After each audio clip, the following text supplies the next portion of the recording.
lire l'Ocean Viking ce matin? Ce qui est certain, c'est qu'il y a une seule ligne rouge, dignité ou pas dignité. Ce qu'on voit aujourd'hui, c'est des hommes, des femmes, des enfants qui risquent de mourir.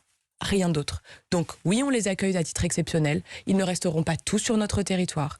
On protège évidemment les Français en s'appuyant sur les services de renseignement. Mais qui a brisé le pacte? Qui n'a pas tenu sa parole? Ce sont les Italiens. Aujourd'hui, on a un droit international. Attendez, il y a la parole, il y a le pacte, c'est pas la même chose. La parole de la France en 2018 à propos de l'Aquarius, c'était « Nous ne voulons pas de ce bateau, vous vous débrouillez avec ».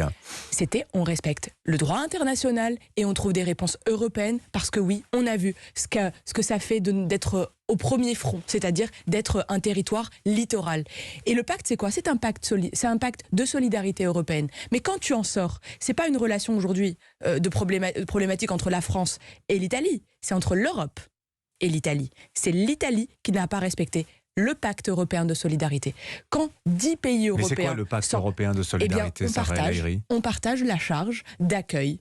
C'est-à-dire que oui, ensemble, parce que quand vous êtes effectivement en Belgique ou en Allemagne, il y a moins de chances qu'un bateau accoste chez vous, de fait géographique. Par contre, quand tu es la Grèce, quand tu es l'Italie, oui, il y a des risques. Et la solidarité, c'est comment on partage, mais aussi comment on contrôle